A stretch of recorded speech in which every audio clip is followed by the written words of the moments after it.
사랑니는 이제 맨 뒤에 나오는 세 번째 어금니입니다. 그래서 우리가 흔히 이제 저기 어금니 큰 어금니라고 표현하는 게 대구치라 그러는데, 그것이 이제 첫 번째 큰 어금니, 두 번째 큰 어금니는 우리가 이제 저작을 하는데 아주 중요한 어금니로서 사용을 하게 되고, 세 번째 어금니는 이 현대인이 발달을 하다 보니까 턱뼈가 작아지면서 이게 대부분 제대로 잘 안 나오게 되고 이제 말썽을 일으키는 경우가 흔하기 때문에 보통 이제 저희 과에서 이제 발치를 하게 되는 어금니인데요.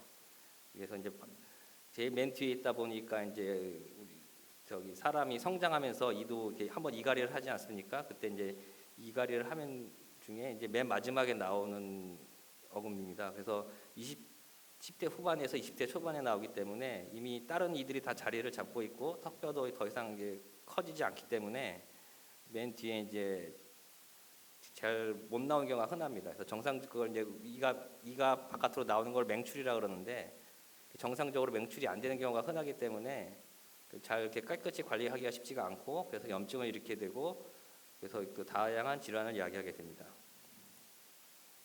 여기 보시면 이게 이제 보통 이제 턱뼈가 성장을 다 한 다음에 이게 맨 마지막에 이제 나오려고 하기 때문에 공간이 부족하다 보니까 옆으로 이렇게 기울어져 나고 또 앞니에 걸려가지고 제대로 못 나오는 경우가 흔하게 됩니다.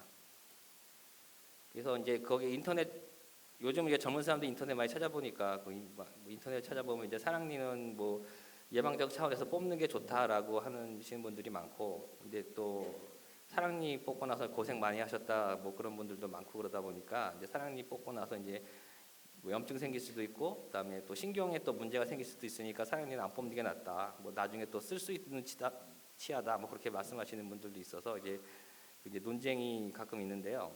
그건 이제 거기에 대해서 제가 말씀드리고자 합니다. 그래서 이제 이건 천칭인데, 사랑니를 뽑았을 때 우리가 장점이 있을 수 있고, 모든 시술이 다 마찬가지긴 합니다. 그래서 장단점이 있어서 사랑니를 뽑는 게 있을 때 이점이 있고, 근데 또 거기에 반면에 사랑니 뽑으면서 생기는 여러 가지 또 합병증이 있기 때문에 거기에 대한 단점이 또 있을 수 있습니다. 그걸 이제 저희들이 이제 판단해서 결정을 해야 되는데, 그래서 이제 사랑니를 우리가 과연 뽑을 것이냐 아니면 남겨놓을 것이냐, 그건 이제 여러 가지를 요인을 저희들이 판단해서 결정하게 되지만, 가장 흔하게 이제 환자의 불편감이나 이제 요구가 어떠하신지 그런 걸 저희들이 판단하게 됩니다. 그래서 저희가 환자분이 오시면 항상 여쭤보는 게 뭐 불편하신 적이 있으셨느냐 뭐 그런 거 여쭤보게 되는데, 솔직히 불편한 적도 없는데 사랑니 뽑다가 더 불편해지시는 경우가 있기 때문에, 그럼 여기 사랑니 왜 뽑았냐 막 그렇게 하시는 분도 계시거든요. 그래서 이제 본인이 사랑니를 뽑아야 되는 필요성을 느꼈을 때 뽑는 것이 가장 맞다고 생각됩니다. 그래서 이제 환자분의 요구도가 중요하고, 그다음에 필요성을 느끼는 게 중요하고, 그다음에 이제 사랑니가 뭐 단순히 뭐 앞니 뽑는 경우처럼 간단히 뽑는 게 아니라 외과적 수술이 필요하기 때문에 이제 사랑니 뽑는 숫자의 경험도 또 중요합니다. 그것이 또 고려 사항이 될 수 있어서 이제 보통 이제 개인 치과에서는 잘 안 뽑으려고 그러죠. 이게 생각보다 힘들고, 아까 말씀드린 건 합병증들이 있기 때문에 잘 안 뽑으려고 해서 이제 종합병원이나 대학병원을 많이 찾게 됩니다. 그래서 이제 외과의 경험, 그 지역 내에 그런 외과가 있느냐 없느냐, 그것도 좀 중요한 팩터가 요인이 될 수 있고, 그 다음에 이제 그렇다고 해서 그걸 우리가 뭐 경험적으로 이렇게 하는 건 아니고, 요즘 의술은 이제 근거 중심 의학이라 그래서 보통 이제 학회나 협회에서 가이드라인을 제시합니다. 그래서 거기 물론 그 딱 100% 맞지는 않지만 이제 거기 그 가이드라인에 맞춰서 치료를 하는 것을 원래 원칙으로 합니다. 물론 그래서 이제 오늘 말씀드린 내용은 그 사랑니를 이제 그러니까 세 번째 어금니에서 제3대구치라 그러는데, 그것이 보통 아까 말씀드린 맹출이 제대로 안 돼서 그런 걸 매복이라고 표현을 하고, 그래서 매복 제3대구치의 빈도나 분류에 대해서 처음 말씀드리고, 그래서 제3대구치가 있을 때 생길 수 있는 문제점들, 반대로 이제 그걸 또 외과적 수술로 뽑았을 때 생길 수 있는 문제점들, 그리고 마지막으로 아까 말씀드린 그 가이드라인에 대해서 말씀드리고자 합니다. 이게 가장 흔한 이거 엑스레이 사진인데요. 이게 치과에서는 치과 파노라마 방사선 사진이라고 합니다. 파노라믹 뷰라고, 이제 사진에서도 이렇게 쭉 돌려서 찍는 걸 파노라믹 뷰라고 그러죠. 그래서 이제 치과도 이제 우리 턱뼈를 이렇게 쭉 돌려가면서 찍기 때문에 파노라믹 뷰 방사선 사진을 하는데, 이게 이제 자기 증명 사진을 본다고 생각하시면 됩니다. 그래서 이쪽이 오른쪽이고 환자분의 오른쪽이고 이쪽이 환자분의 왼쪽입니다.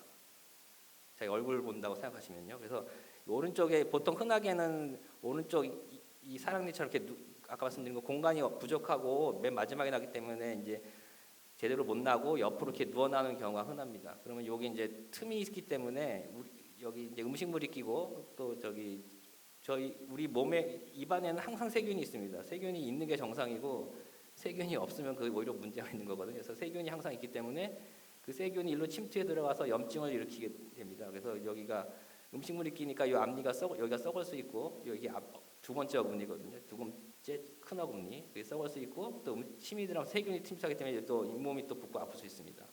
그런 문제들이 생길 수 있는 거고 오른쪽 이게 왼쪽은 다행히 똑바로 낫긴 한데 문제는 이게 공간이 부족합니다. 아까 말씀드린 턱뼈가 현대인들은 뭐 그렇다고 현대라 그래서 뭐 최근은 아니고 옛날 먼 조상들에 비해서 그렇다는 얘기인데 턱뼈가 하여튼 작아지다 보니까 원래는 어금니가 세 개가 원래 저희들이 이제 있었는데 그 이제 공간이 부족하게 된 거죠. 그래서 이게 똑바로 올라오긴 하지만 공간이 부족하다 보니까 뒤쪽으로 이제 뼈랑 잇몸이 이렇게 덮이게 됩니다. 여기도 이제 사이로 틈이 있기 때문에 또 마찬가지로 음식물이 들어가고 세균이 침투해 들어가서 염증이 생기고 그럴 수 있습니다. 그래서 사랑니 이제 매복 얼마 정도 그런 전 인구가 다 사랑니가 있느냐 하면 아까 말씀드린 것 처음 말씀드렸지만 그렇지 않으신 분들도 계시다는 거죠. 그래서 사랑니가 꼭 있는 건 아니고 조사를 해봤더니 물론 우리나라 논문은 제가 죄송하지만 찾아보지 못했는데 하여튼 약 30% 이상 그러니까 3분의 1 이상이 하여튼 사랑니를 가지고 있다라고 매복된 사랑니를 갖고 있다고 발표를 했고 최근에는 이제 그 근거 중심 의학이라고 말씀드렸는데 그 중에 이제 가장 대두되는 게 메타 분석이라 그래서 여러 선학자들이 발표한 논문을 종합해서 하여튼 발표하는 겁니다. 그런 걸 메타 분석이라고 그러는데 그 메타 분석에서는 약 4분의 1 정도가 매복 사랑니를 가지고 있다라고 카터 등이 발표를 했습니다. 그러니까 한 4명 중에 1명은 하여튼 매복된 사랑니가 있다는 소리죠. 그래서 사랑니는 어떻게 생겼느냐에 따라서 아까 말씀드린 옆으로 기울어져 나는데 똑바로 날 수도 있고 옆으로 기울어져 날 수도 있고 그거에 따라서 이렇게 영어로 이렇게 부릅니다. 그래서 수직, 뭐 근심, 원심, 그다음에 수평 매복, 근심 매복, 원심 매복 이렇게 표현을 하는데 뭐 그런 게 중요한 건 아닌데 문제는 이게 이렇게 오히려 반대로 이렇게 나 있는 경우가 좀 입뽑기가 솔직히 좀 어렵습니다. 뼈가 여기 많이 덮여 있다는 소리이기 때문에 이것이 좀 입뽑기가 좀 어려울 가능성이 있고요. 그다음에 그 위치나 얼마나 깊이 묻혀 있느냐에 따라서 또 불리한 게 있습니다. 그렇게 되면 뭐 예상하시겠지만 이렇게 공간이 부족하고 이 턱뼈에 대해서 공간이 부족하고 더 깊이 매복돼 있을수록 뽑기가 더 어려워지는 거죠. 근데 꼭 어렵다 그래서 근데 합병증이 생기느냐 하면 그런 건 아닙니다. 근데 이제 뽑을 숫자가 이제 좀 고생을 할 수 있는 거죠. 그래서 이걸 저희들이 보고 딱 이제 아까 그 치과 방사선 사진을 보고 이제 외과 애들은 이게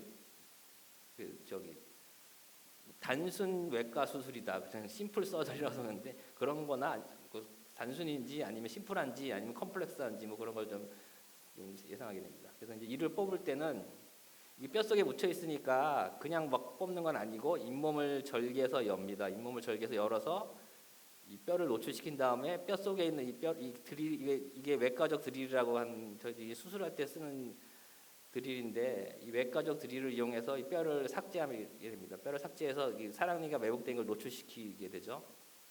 그러고 나서 이도 잘 안 보이신 텐데 이도 이제 그냥 뽑는 건 아니고 쪼개서 뽑습니다. 그래서 이제 단순히 뽑는 게 아니라 쪼개서 이렇게 하나하나씩 조각을 내서 뽑기 때문에 그래서 시술 시간도 오래 걸리고 그 조각 내는 거에 대한 하여튼 경험도 있어야지 좀 잘 쪼갤 수 있고 그리고 이제 시간도 단축시킬 수 있고 그렇습니다. 그래서 하여튼 외과적 수술이기 때문에 우리가 외상을 주게 됩니다. 그러니까 뭐 그냥 뭐 일반 치료가 아니라 외과적 수술이기 때문에 외상을 주게 되고 그로 인해서 이제 붓고 아프고 그거는 뭐 어쩔 수 없다는 거죠. 사랑니 때문에 붓고 아프고 그런 건 어쩔 수 없습니다.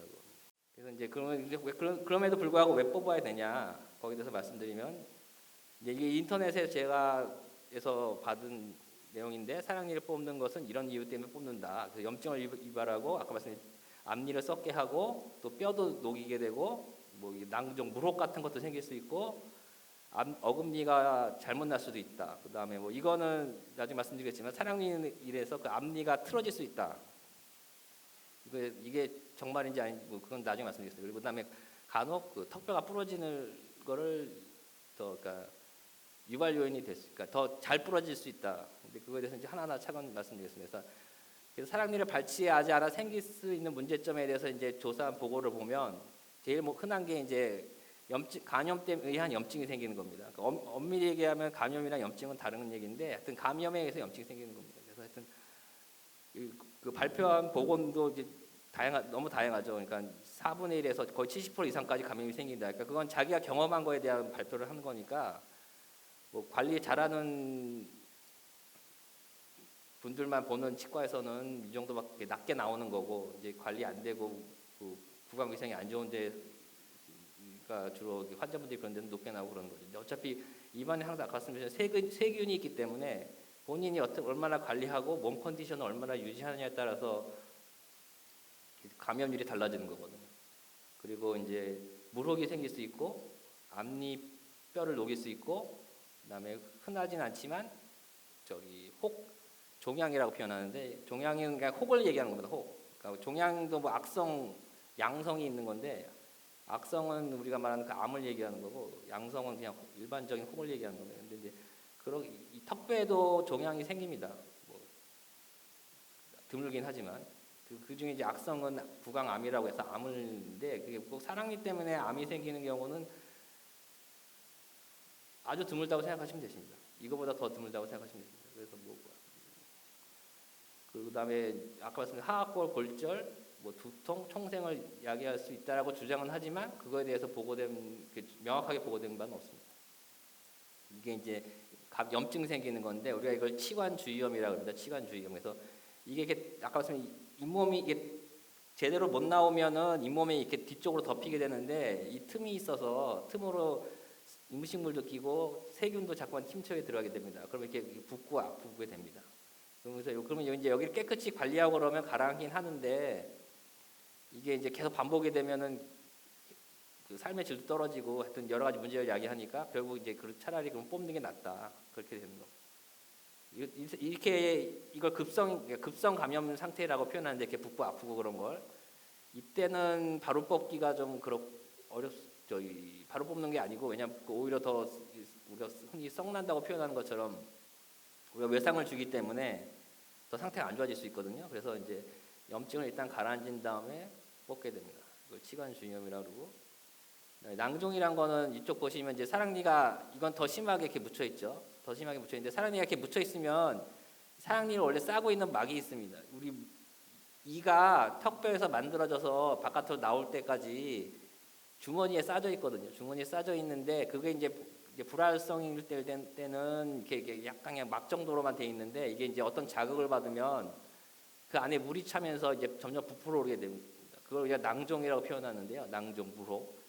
낭종은 이제 턱뼈에만 생기는 건 아니고 우리 인체 내에 어디든지 생길 수 있습니다. 뭐 콩팥에서도 생길 수 있고 뭐 다른 데서도 생길 수 있는데 그런 건 이제 다 그런 발생학적이나 조직학적으로 그럴 낭종을 만들 수 있는 세포들이 있는 거거든요. 그래서 그런 게 생기는 건데 하여튼 그렇게 물혹이 생기는 경우가 있습니다. 지금 이 환자분은 왼쪽에 하여튼 사랑니를 싸고 있는 물혹이 생긴 거죠. 그래서 아까 말씀드린 그 낭종이 생길 수 있다는 게 이거고 여기 이제 이게 이런 게 종양이 생기는 경우도 있습니다. 여기 여기는 지금 사진 안 찍었는데 종양이 생기는 경우도 있고 정말 드물게는 여기 뭐 조직 검사를 해봤는데 암이 있다 뭐 그런 경우도 있긴 있는데 그건 저는 죄송하지만 그런 경험을 한 적이 없습니다. 그래서 그건 정말 드문 경우고요.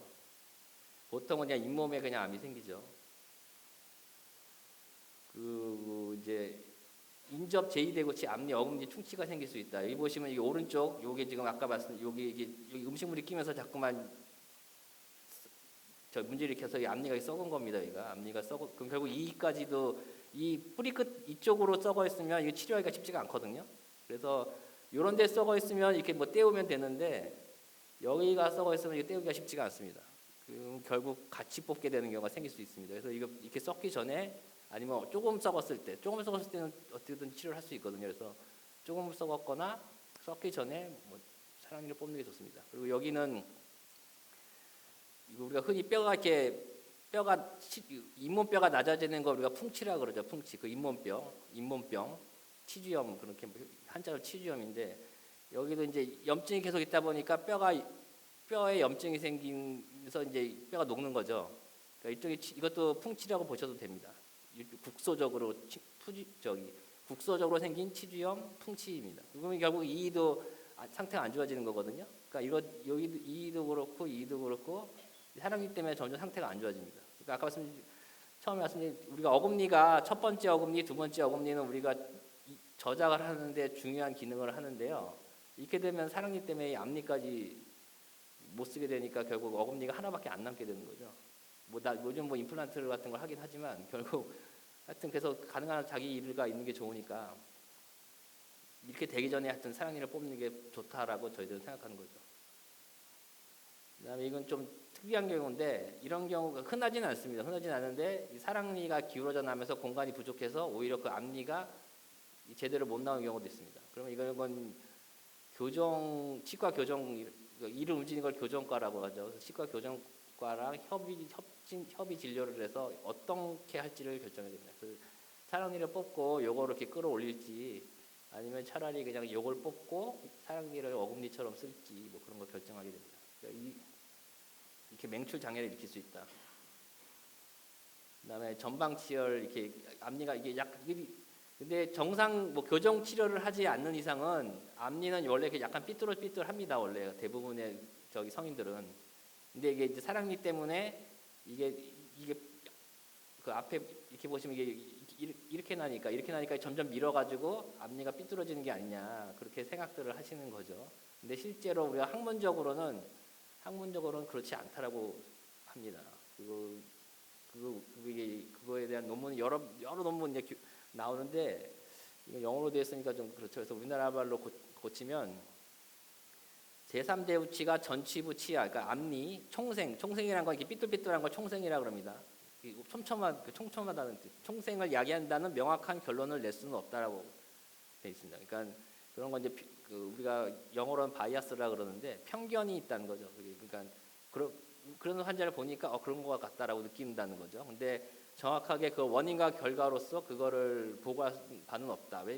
왜냐하면 그래서 전치부 치아 총생을 예방하거나 재발을 또 다시 총생이 또 교정을 해도 또 생기게 되거든요. 그런 거를 예방하기 위해서 제3지치를 꼭 뽑을 필요는 없다라는 얘기입니다. 이게 무슨 얘기냐면 우리가 저희가 학생 때 배운 거에 대해서 말씀드리면 이가 원래 약간 앞쪽으로 기울어져 있습니다. 원래가 우리 얼굴뼈 자체가 약간 앞쪽으로 기울어져 있고 그래서 교합압이 원래 앞쪽으로 작용을 하게 됩니다. 약간 앞쪽으로 미세하긴 하지만 그러니까 원래 그래서 이가 앞으로 쏠리려는 힘이 원래가 있습니다. 그거를 그렇게 표현을 하는데 그렇기 때문에 앞니가 시간이 지나서 조금씩 이렇게 삐뚤어지려고 하는 거지 꼭 사랑니 때문에 그런 건 아니다라는 겁니다. 근데 이제 연세 드신 솔직히 치과 의사분들 중에서 연세 드신 분들은 사랑니 때문에 이거 앞니 삐뚤어진다고 사랑니 뽑으라고 하면 그러시거든요. 근데 학문적으로는 그것이 않다는 거죠. 그리고 그다음에 턱뼈가 부러지는 것도 사랑니 때문에 그럴 수 있다. 근데 이거는 그냥 놔두는데 부러지는 건 아니죠. 어디 충격을 받았기 때문에 부러지는 건데 그 충격, 그러니까 흔히들 이제 맞아서 부러지죠. 이게 좌측, 그러니까 아까 말씀 왼쪽 여기가 이걸 우각부라고 표현하는데 왼쪽 우각부가 부러졌다 그러면은 대부분 이제 맞아서 부러지는 겁니다. 오른손잡이가 때리면 여기를 때리게 되거든요. 그래서 근데 여기가 이제 사랑니가 있으면 골강이라고 표현하는데 뼈가 얼마 없기 때문에 더 충격이 약해서 부러질 수 있다라고 표현을 한 겁니다. 그래서 이제 사랑니 때문에 우각부 골절이 더 흔히 일어난다. 그래서 사랑니를 그래서 뽑는 게 좋다. 근데 제 케이스를 보면 근데 그것도 이제 반은 맞고 반은 틀린 얘기죠. 왜냐하면 안 맞았으면 안 부러졌을 거 아닙니까? 근데 이제 맞아서 부러진 거니까. 근데 제 케이스를 보여드리면 이 환자분 여기 사랑니가 양쪽에서 여기 썩어 썩어 있어서 사랑니한테 뽑았습니다. 뽑았는데 뽑고 나서 뼈가 잘 안 물었는데 그러고 나서 부러졌어요. 그러니까 이 뼈가 뽑고 나서 한 3, 4개월 지나가지고 뼈 너는 충분히 차고 강도도 괜찮았는데 이게 그러니까 그 맞는 강도가 중요한 거지 뭐 사랑니가 있다고 꼭 부러지고 그런 건 아니라는 거죠. 근데 이제 그만큼 뼈가 적으니까 그 약한 힘에도 부러질 그 위험이 있다라는 얘기지 꼭 사랑니 때문에 안 부러질게 부러졌다 뭐 그런 건 아니라는 얘기죠. 이게 원래 학문이라는 게 항상 이렇게 얘기하면 이렇고 저렇게 하면 저런 거니까 하여튼 꼭 반드시 그런 건 아니라는 거죠. 지금까지 그래서 사랑니를 뽑는 게 이런 이점들에서 사랑니를 뽑아야 된다는 걸 말씀드린 거고, 그다음에 사랑니인데 우리가 초반에 말씀드렸죠. 사랑니 뽑는데 문제가 계속 생기니까 사랑니도 뭐 꼭 뽑아야 되냐 그렇게 말씀하시는 분들이 있는데 그럼 이제 그 문제라는 게 결국 수술 후 합병증인 거죠. 수술 후 합병증. 근데 하여튼 딱 근본적으로 말씀드리면 이 세상에 합병증이 없는 수술은 없죠. 차라리 안 건드리면 모르겠는데 건드리는 이상은 문제가 생길 수는 있는 거거든요. 근데 그렇다고 해서 문제가 있는 걸 보고서 안 건드릴 수도 없는 거니까요. 근데 그래서 이게 저희들이 이제 저희 병원에서 사랑니를 뽑기 전에 받는 설명문 및 동의서인데 보면 내용이 이렇게 많습니다. 여기 깨알같이 써 있어서 잘 읽히지도 않죠, 솔직히. 근데 이렇게 여러 가지 문제들이 생길 수 있습니다. 그래서 이제 사랑니 뽑는 걸 두려워들 하고 그렇게들 되는 건데 하여튼 문제들이 흔히 기본적으로 수술 후에 생길 수 있는 합병증은 다 생길 수 있고 더불어 또 추가적으로 또 생길 수 있는 합병증이 있다고 생각하시면 됩니다. 합병증은 이제 우리가 이제 술중에 생길 수 있는 합병증과 수술 후에 생기는 합병증, 수술 시간이 좀 지난 다음에 생기는 합병증이 있는데 사랑니의 외과적 발치 약에 대한 가장 흔한 건 이제 신경 손상이죠. 인터넷에서 가끔 이게 문제가 얘기가 나오니까 아마 아시는 분은 아실 것입니다. 그 신경이 지나가게 되면서 그 신경이 노출되고 아니면 이게 뭐 그래서 압박받고 그래가지고 손상이 생기는 거고 그다음에 감염.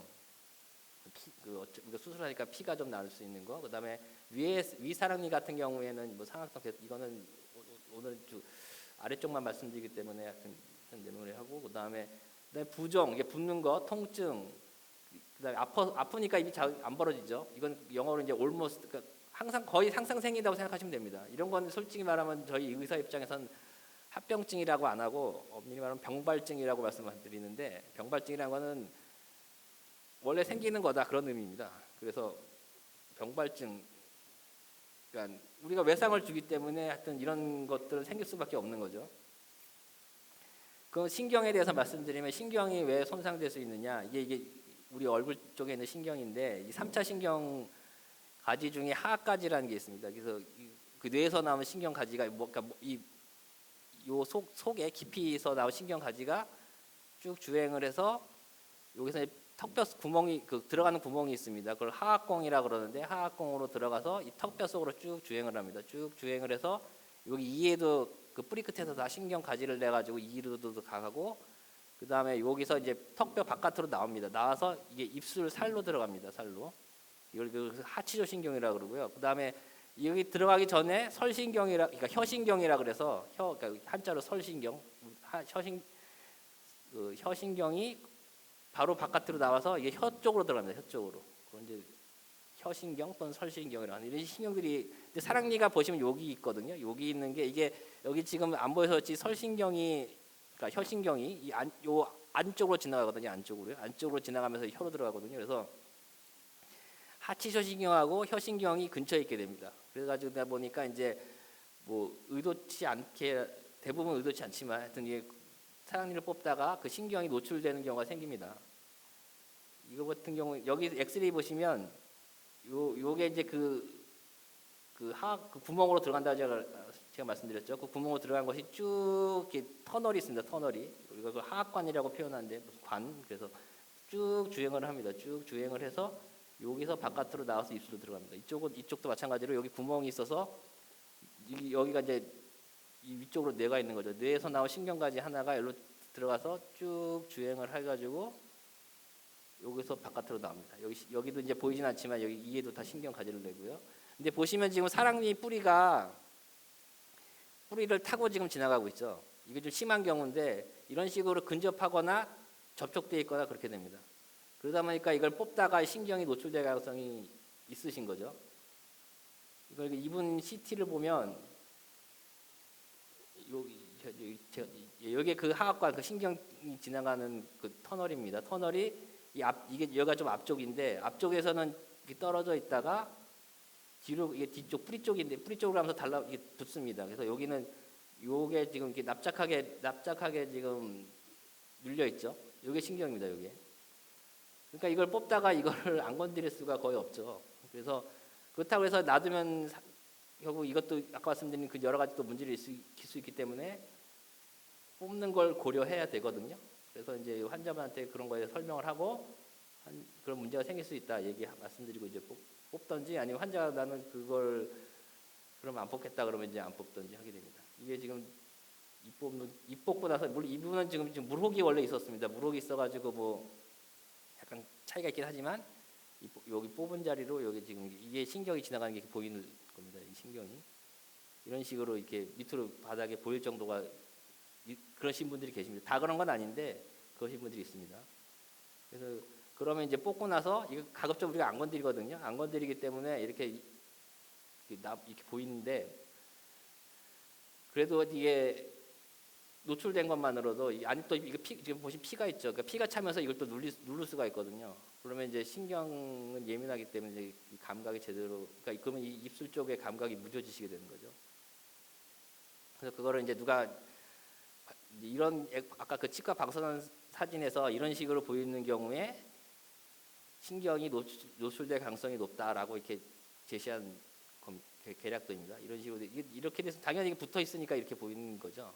붙어 있으니까 이분도 보면 이게 그래서 근데 요즘 이제 이거는 그래서 요즘도 이렇게 CT를 12CT라 그래가지고 CT를 좀 그 치과에서 찍는 간단한 CT를 많이 찍게 되는데 보시면 이게 구멍으로 들어가서 쭉 주행을 하다가 이걸 뿌리를 타고 넘게 되는 거죠. 타고 넘어서 이게 쭉 주행. 그래서 요즘 아까 이거는 그래서 이걸 CBCT라고 그럽니다. 콤빈 CT. 그래서 치과에서 간단하게 찍을 수 있는 CT가 요즘 많은데 그런 걸로 우리가 이제 사랑니 뭐 다른 것도 많이 찍지만 사랑니 매복된 사랑니에서 신경 주행이 어떤지 그런 걸 볼 때 찍게 됩니다. 그래서 근데 이게 그래서 이제 많이 찍다 보니까 이제 보험공단에서 급여화 시켰습니다. 근데 그래서 이게 잘 캡창고라서 잘 안 보이는데 제3대구치는 치근단, 파노라마 촬영 등에서 하치조 신경, 아까 말씀드린 하치조 관이라고 되어 있거든요. 그 신경 그 얘기예요. 하치조 관 또는 상악동과 치근이 겹쳐 보여 발치 위험도가 높을 경우에 이 컴비시티는 보험 급여로 받을 수 있다 이렇게 되는 겁니다. 그래서 요즘은 일반 개입치과에 같은 이거 뭐 웬만한 큰 데는 다 갖춰져 있기 때문에 CT를 많이 찍습니다. 근데 CT가 그러면 찍으면은 우리가 이런 합병증을 예방할 수 있냐? 근데 그렇진 않죠. 왜냐하면 우리가 CT를 찍는다고 이렇게 걸쳐 있는 신경이 갑자기 떨어지거나 그런 건 아니거든요. 우리가 그걸 보는 거지 이게 치료하는 게 아니 CT라는 게 보는 거지 보려고 찍는 거지 치료하려고 찍는 게 아니니까. 그래서 CT를 우리가 조심은 할 수 있죠. 이렇게 됐으니까 조심해야 되겠다라는 걸 느끼는 거지 숫자가 이렇게 깨닫는 거지 그렇다고 해서 신경 손상이 아예 없는 건 아니죠. 그래서 이거 영어로 되어 있는데 간단히 보면 이 얘기는 뭐냐면 CT를 찍는다고 그 신경 손상 가능성을 줄이는 건 아니다. 그 소리입니다. 조심은 할 수 있죠. 조심을 해가지고 가능한 한 신경 손상 안 시키려고 하지만 붙어 있는 거를 저희들이 어떻게 할 수는 없는 거거든요. 그래서 그러니까 그 신경 손상 가능성을 줄이는 건 아니다. 유의적으로. 그 다음에 또 한 가지 근데 대신 여기 이거는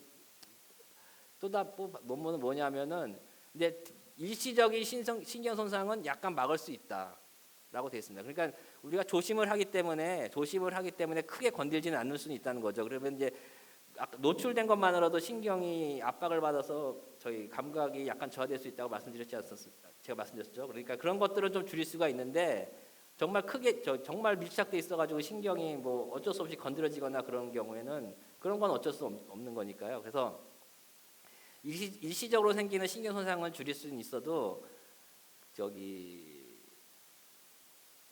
완전히 없앨 수는 없다. 그렇게 얘기하는 겁니다. 그래서 CBCT 아까 그 CT 계속 말씀드리면, 그래서 이 CBCT로 얻는 정보는 술자가 진단 및 치료 계획을 세우는데 참고가 되는 거지, 그걸로 뭐 우리가 예방하고 그런 건 아니라는 거죠. 근데 그걸 가지고 이제 환자한테 상태를 설명하고 이제 환자랑 상의를 해서 사랑니를 그래도 뽑아야 될지 말을지 결정하는 데는 도움은 될 수 있다, 그거입니다. 찍는 게 좋긴 좋은 거죠. 그래야지 저희들도 어느 정도 알 수 있으니까, 예상을 하고. 그러면서 정말 저 신경이 밀착돼 있어서 이건 건들면 100이면 100 신경 손상이 올 것 같다. 그러면 어떻게 하냐? 그 중에 한 방법 중에 하나가 치관 절제술인데요. 치관 절제술. 치관이라는 게 이 머리를 막 얘기하는 겁니다. 이 머리. 이 치관 절제술이라서 이 머리만 자르고 뿌리를 남겨놓는 걸, 이런 방법이 어떻겠냐고 제시하는 학자들도 있습니다. 그러니까 이게 그러면 이제 우리가 여기는 안 건드리니까 괜찮지 않겠냐. 근데 흔히들 이제 뿌리를 남겨놓는 게 좀 찜찜하죠. 그래서 호응은 못 얻고 있는데, 근데 이걸 선호하시는 분들의 주장은 이 뿌리가 이렇게 남겨놔도 별 문제가 안 일으킨다, 그거거든요. 근데 실제로 대부분은 별 문제를 일으키지 않습니다. 이거 뿌리 남겨놨다 해서 뭐 크게 문제되지 않거든요. 근데 그래서 이제 그거에 대해서 보고한 게 있는데, 근데 그렇다면 완전 합병증을 100% 다 막을 수 있냐? 그건 아니죠. 아까 말씀드린 것처럼 이 세상에 합병증이 아예 없는 수술은 없거든요. 맹장 수술이나 무슨 수술이든 간에. 그래서 하여튼 합병증이 그래도 생기긴 생기는데, 그 중에 뭐 가장 흔한 거는 이게 이렇게 남겨져 있는 뿌리가 조금씩 올라온다는 거죠. 이 조금씩 올라오거든요. 1년에 1몇 밀인가 조금씩 올라옵니다. 그러다가 이제 이게 어느 정도 여기가 뼈가 없으면은 부항내까지 나올 정도로 올라올 수 있는데, 이게 깊이 있는 경우에는 위에 뼈가 차버리니까 조금씩 올라오다가 멈추기도 하거든요. 그래서 조금씩 올라와서 이게 그러면 여기가 좀 신경하고 좀 떨어질 수도 있다, 뭐 그렇게 주장하시는 분도 있고, 그 다음에 또 한 가지는 이걸 자르는 것 자체가 약간 외과용 드릴로 자르는데, 이게 두부 자르듯이 싹 자를 수 있는 게 아니거든요. 이게 이렇게 드릴로 이렇게 갈아내는 거기 때문에 이거 어떻게든지 여기에 충격을 주거든요. 충격을 주니까 이 충격이 여기까지 전달이 될 수가 있죠. 생각해 보시면 그러실 수 그렇다고 생각. 그래서 보면은 신경 손상도 아예 없지는 않는 경우가 있습니다. 신경 손상이 있는 경우가 있다고 나와 있습니다. 그런 경우 제가 보기에는 그런 것 같습니다. 이게 어떻게든지 하여튼 신경에 영향을 주는 수가 있다는 거죠. 하여튼 그래서 이거는 뭐 이런 거가 있다라고 생각하시면, 근데 저도 가끔 하긴 하는데요. 근데 이제 대부분은 이제 뿌리 남겨놓는 걸 선호하지 않기 때문에 대부분은 다 발치하시기를 원합니다. 마지막으로 가이드라인에 대해서 말씀드리겠습니다. 가이드라인은 이제 여러 나라에서 이제 가이드라인을 제시한 게 있는데, 가장 처음은 이제 영국의 나이스라는 게 있습니다. 이게 뭐 그냥 나이스한 건 아니고, 이제 영국은 뭐 아시는 분은 아시겠지만 거의 의료 체계가 사회주의 체제입니다. 사회주의 체제라서 가능한 한 의료비 지출을 줄이려고 하고 뭐 그런 게 있는데, 그러다 보니까 예방의학이 많이 발달되어 있습니다. 예방의학이 많이 발달되어 있어서 일단 하여튼 병사가 없는 매복 사랑니는 예방적 발치를 시행하지 않는다. 이 얘기는 예방의학이 발달되어 있다는데 왜 예방적 발치를 시행하지 않느냐. 이거는 우리가 말하는 영어로 인터벤션이라고 하는데 중재술이죠, 중재술. 그러니까 멀쩡한데 괜히 손대가지고 의료비를 상승시키지 말라는 거죠. 그냥 문제가 없으면 계속 그 문제가 없는 채로 유지하는 게 예방의학이지. 이거는 좀 그런 우리가 말하는 그런 게 예방의학이지, 예방적으로 수술을 한다 그런 거는 없는 거죠. 그러니까 그래서 이제 병사가 없을 때는 일단 예방적인 발치라는 건 하지 않는다. 이게 원칙이고.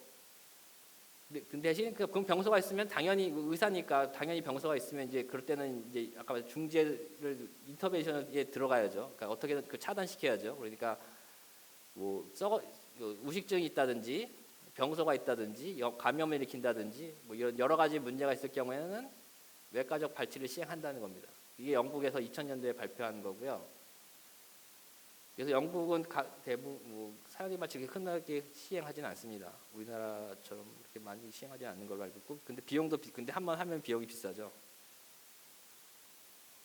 이제 미국에서는 2016년에 미군 국악 아가미아 외과 학회, 그러니까 저희과 같은 학회인데 거기서 이제 발표하기를 질환과 연관되었거나 질병이 발생할 가능성이 높은 사회 3주기는 치료한다. 그러니까 약간 말장난인데 여기는 좀 부정적으로 얘기한 거고, 부정적으로.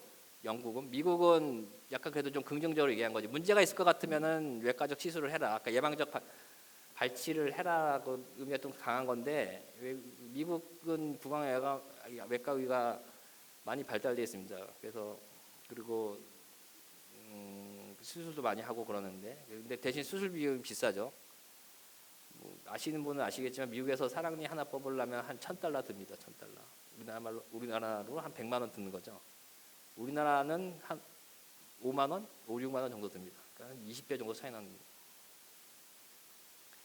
하여튼 물론 여러 가지 부가적인 걸 많이 해서 그렇게 많이 드는 겁니다. 수술 뭐 그런 것도 하고 그래서. 근데 하여튼 그래서 미국은 오히려 이제 그런 쪽으로 이제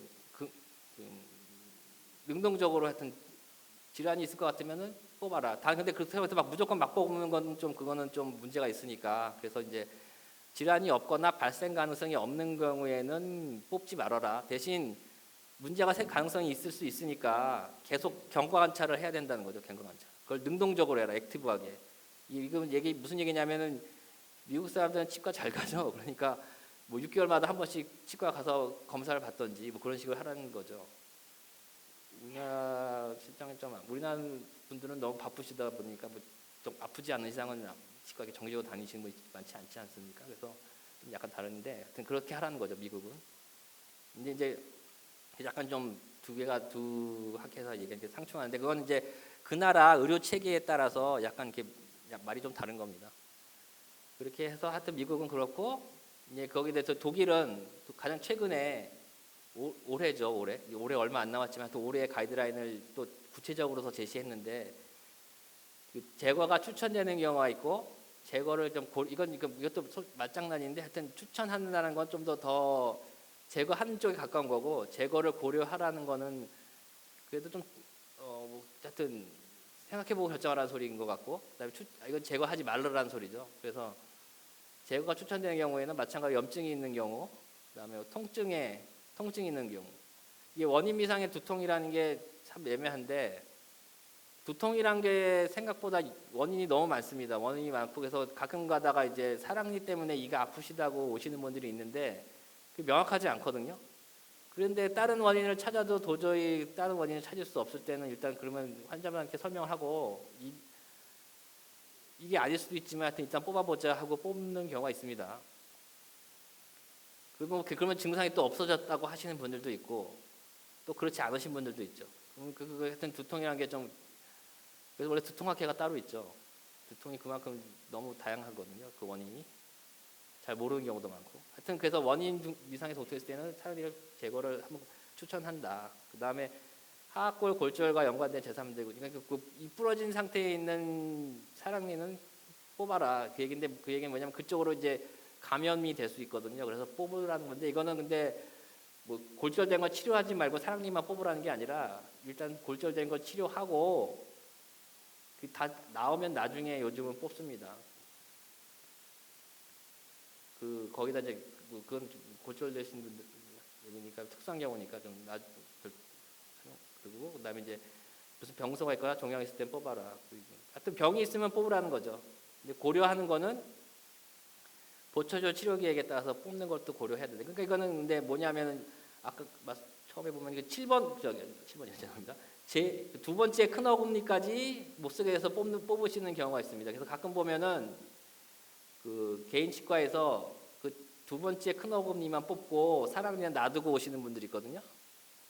그러면서 이제 임플란트를 해야 되니까 그 사랑니를 뽑고 오라고 그랬다고 이렇게 오시는 분들이 있습니다. 근데 이제 그렇게 임플란트를 두 번째 어금니 하기 위해서 사랑니를 있으면은 좀 문제가 될 수 있거든요. 그래서 그런 경우에 이제 사랑니가 보초리라는 거 이해 넣는 걸 말하는데, 그런 거에 문제가 있을 때는 사랑니를 뽑는 거 고려해라. 그리고 교정 치료 및 유지를 용이하기 위해서 뽑아라. 그러면 아까 그 앞니 삐뚤어지는 거랑 뭐 얘기가 다르지 않냐? 이건 무슨 얘기냐면은 앞니 삐뚤어지는 게 이 사랑니 때문은 아니더라도 우리가 교정이라는 게 이제 교정이라는 건 공간을 만들어서 이를 배열하는 거거든요. 이를 이렇게 고르게.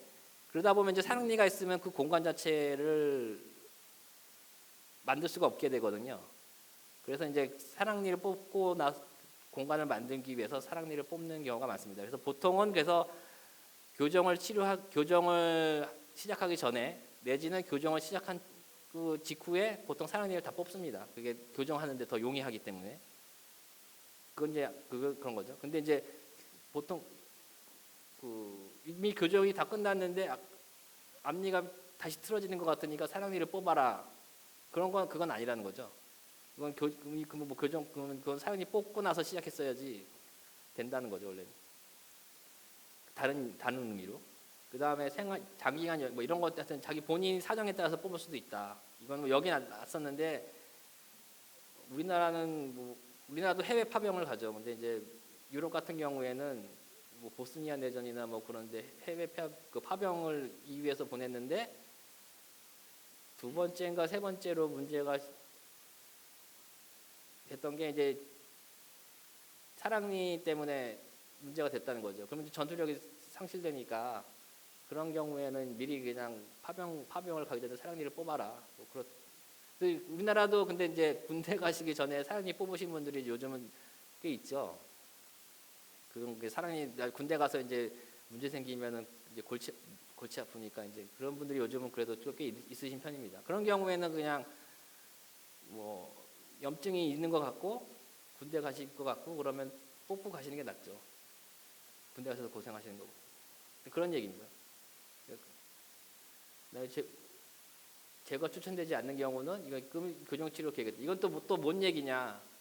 이거는 아까 그 처음에 본 거랑 비슷한 얘기인 오히려 앞니를 뽑고 사랑니를 끌어다가 쓰는 경우가 있거든요. 사랑니를 끌어다 써야 될 경우가 있기 때문에 그건 교정과 선생님이 결정하시는 문제인데 그런 경우에는 일단 사랑니를 놔둬야 된다는 거죠. 어떻게 될지 모르니까. 그다음에 치아 전이라는 거는 그러니까 한참 옛날에 지금도 뭐 가끔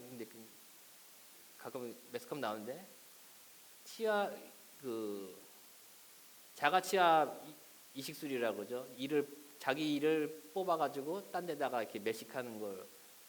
그러니까 어금니가 하나 없는데 사랑니 모양도 괜찮고 위치도 뭐 그렇고 그러면 이제 그걸 어금니 부위에다 사랑니를 뽑아다 심는 거죠.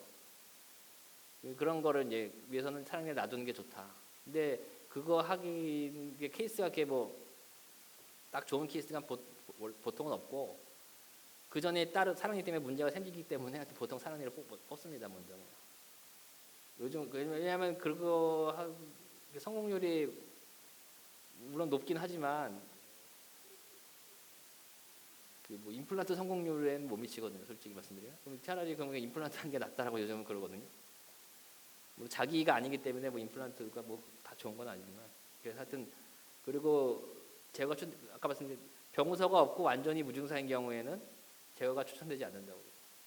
그다음에 이거는 오히려 정말 뽑았을 때 정말 큰 문제 생길 것 같다 그러면 안 뽑는 게 차라리 낫다는 거죠. 뭐 요즘 저희 병원에도 이제 연세 높으신 분들이 많이 오시는데 그 나이까지 별 문제 없이 사랑니가 매복되어 있는 걸 갖고 계셨는데 갑자기 뭐 사랑니를 뽑으시겠다 그러시는 그러면 몇 해까지 그런 거 차라리 안 뽑는 게 나을 수도 있거든요. 뽑고 고생하시는 것보다 문제가 없었다면 문제가 있으면 당연히 뽑아야 되겠지만 하여튼 뭐 그런 경우 여러 가지를 종합적으로 고려해서 해야 된다는 거죠.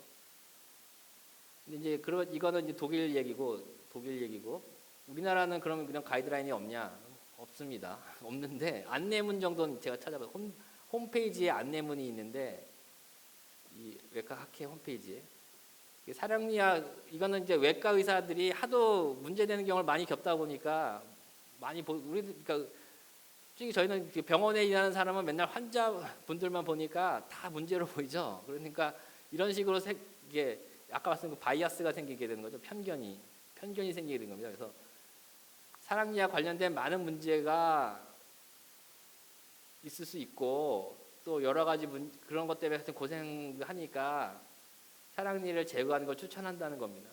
특히 영국이나 아까 말씀 영국 같은 경우에는 예방의학이 많이 발달돼 있고 그래서 그 정기 검사도 많이 잘 받고 구강위생도 잘 하고 그러니까 뭐 문제 없이 잘 그냥 지내는 경우가 많죠. 근데 우리나라 분들은 이제 바쁘시다 보니까 치과 가시는 분들도 드물고 약간 아파야지 억지로 가고 시간 내서 가시고 그리고 이제 근데 약속은 또 빨리빨리 안 잡히고 막 그렇거든요. 그러니까 그러다 보니까 이제 뭐 관리가 잘 제대로 안 된 경우가 많거든요. 그러니까 그런 걸 그 결과를 또 저희 이제 외과의들이 보게 되니까 그러면은 그냥 문제가 생기기 전에 빨리 뽑는 게 낫다. 그렇게 이제 인식을 갖게 되는 거죠. 그래서 이런 안내문은 있습니다. 근데 이거는 안내문인 거죠. 그러니까 가이드라인은 아니고요. 하여튼 저희 학회 입장은 이렇습니다. 그래서 결론은 뭐냐면 구강암 외과 의사는 그 필요한 검사를 이제 오시면은 필요 검사를 시행한 후에 그 환자의 상태를 파악하고 그다음에 그래서 사항이 제거가 필요한지 아니면 뭐 놔둬도 될지 결정하고 그것을 이제 환자분들과 상담을 할 것입니다. 그래서 이제 뭐 무조건 뽑는 것도 아니고 또 무조건 안 뽑는 것도 아니고 케이스 바이 케이스라고 표현하죠. 그러니까 그걸 보고 결정하는 거고. 그래서 구강외과 의사는 이제 검사 결과를 토대로 해서 이제 치료 계획을 환자분한테 설명을 하고 거기에 대해서 치료 계획을 세워서 이제 진행을 하게 됩니다. 대부분은 근데 이건 여기 거의 대부분은 하여튼 저희들은 이제 뽑는 걸 추천하긴 추천하죠. 왜냐하면 문제 없는 경우를 별 보고 싶지 않기 때문에. 근데 똑바로 잘나 있고 관리도 본인이 잘 하시는 것 같고 그러면 꼭 뽑을 필요는 없다는 거죠. 이상입니다. 예.